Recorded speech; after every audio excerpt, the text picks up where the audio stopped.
vamos então nós falamos da igreja, então como era a igreja dos cristãos primitivos, lá do primeiro, segundo, terceiro século.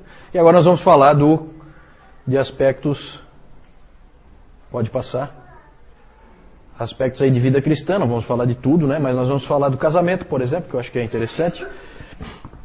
A visão deles era de plena crença em Hebreus 13, 4. O que diz em Hebreus 13, 4? Digno de honra entre todos seja o matrimônio, bem como o leito sem mácula, porque Deus julgará os impuros e adúlteros. Então eles tinham plena crença nisso aí, para eles era digno de honra o matrimônio. É claro que alguns, seguindo os conselhos de Paulo lá em 1 Coríntios, qual é o capítulo? Conselho para não se casar. 1 Coríntios 7, exatamente. Então o conselho de Paulo, alguns seguiam, porque realmente era sofrimento em cima de sofrimento. Vocês já devem ter visto filmes em que o indivíduo não tem nenhum medo de morrer, mas se o bandidão lá pegar alguém da família dele, muda tudo, certo? E ele muda da água para o vinho. Então, evidentemente que naquelas condições de perseguição, muitos optaram realmente por não se casar, para não empilhar sofrimento sobre sofrimento. E para que isso também não fosse uma pedra de tropeço para eles, né? Mas o casamento era honrado por todos. Clemente de Alexandria disse: por todos os meios então devemos nos casar, tanto para o bem do nosso país, como para a sucessão dos filhos e para o completamento do mundo, já que ele pertence a nós. A visão do Clemente de Alexandria.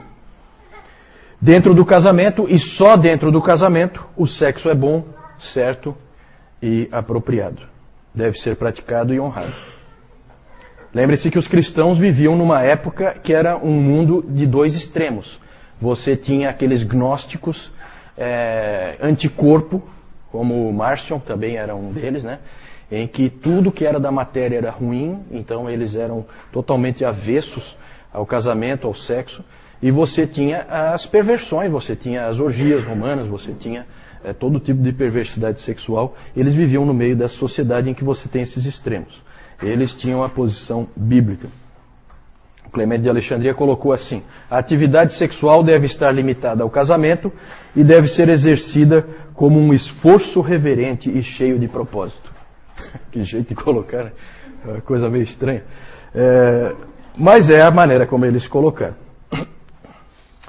Mais tarde, com o fortalecimento do ascetismo e do monasticismo, o que é ascetismo? É viver uma vida de privações. O que é o monasticismo?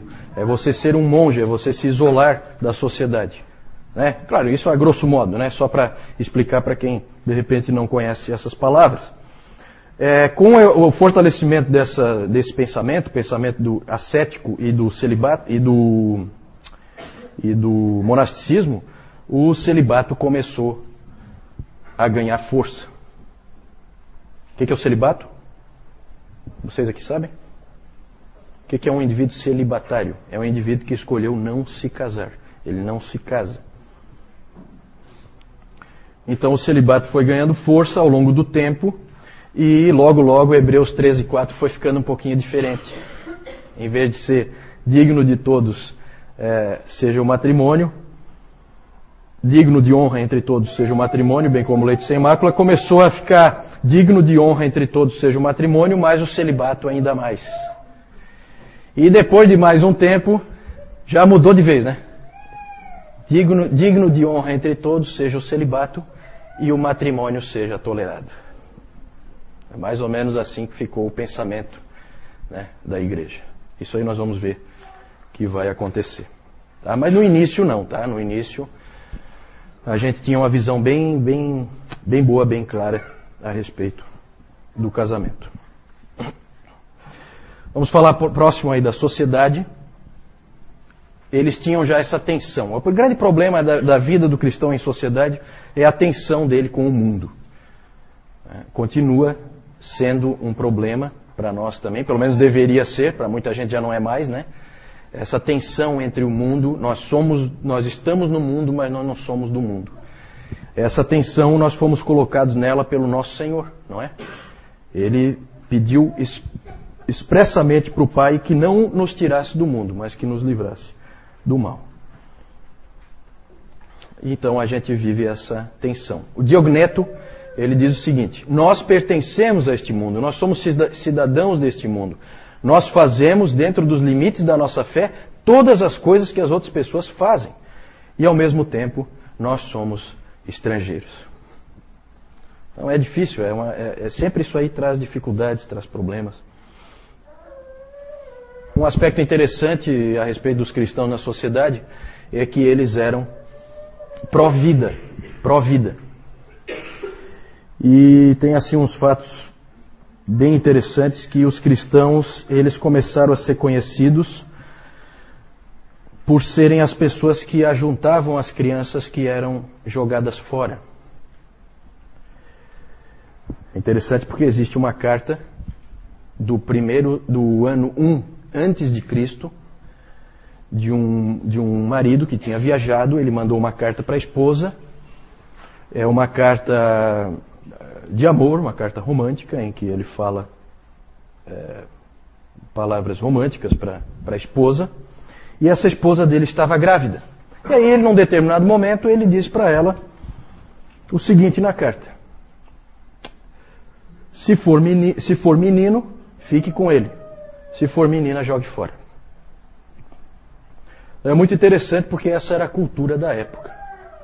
E não é só assim como hoje a gente sabe de coisas que acontecem, por exemplo, na China, que as meninas são jogadas fora e os meninos não. Não, meninos eram jogados fora também, certo? Porque é aquela coisa, gravidez indesejada e tal, e então havia essa cultura de se jogar fora o filho. É uma coisa horrível. E é interessante porque isso aí acabou sendo uma oportunidade de testemunho para os cristãos, porque aí quem é que ia lá juntar a criancinha? Os cristãos. Eles iam lá e adotavam então aquela criança, porque eles eram pró-vida desde o início. Eles eram também contra o aborto, que também era praticado. Só que o aborto era menos praticado do que jogar o filho fora. Por que será? Exatamente. É o risco. Certo? A criancinha pode morrer, né? Mas a mãe não, né? Essa é a ideia. A minha vida é mais importante que a do meu filho. Interessante esse tipo de pensamento. E os cristãos costumavam recolher as crianças e eram totalmente contra o aborto, que era praticado, mas era menos praticado. Eles tinham uma tremenda compaixão pelos necessitados. As coletas que havia, né, na igreja sempre havia coletas, e elas sempre eram para os necessitados, sempre eram para a caridade. Naquele tempo a igreja tinha pouco custo, como nós vimos, acho que fica claro isso, né? As igrejas eram nas casas e o pastor não era sustentado pela igreja. Ele era um homem, um profissional de algum tipo de profissão, né? Desde todo tipo de profissão você tinha presbíteros e bispos, que até é interessante porque no terceiro século nós temos registro de um bispo de Roma, bispo mesmo, o presbítero principal de Roma era um sujeito chamado Calisto, que era um escravo. Vejam como a igreja era, desde o início, ela foi assim uma sociedade diferente das outras, em que um escravo poderia chegar ao posto mais alto dentro da igreja, porque não é questão de mérito pessoal, mérito mundano. É uma questão realmente de vida espiritual. Então eles cuidavam dos necessitados, cuidavam dos órfãos, cuidavam das viúvas, dos prisioneiros, dos necessitados. Também eram pró-decência e pró-pureza. Buscavam sempre a pureza como uma virtude. Então eles evitavam de participar naquelas festividades do Império Romano, porque sempre havia imoralidade ali, então eles não participavam. Vocês viram que eles eram inclusive acusados de serem antissociais, de serem não patrióticos por causa disso. Nós falamos disso domingo passado. Mas nós podemos resumir dizendo que os cristãos eram radicalmente pró-generosidade e pró-pureza. Pode seguir?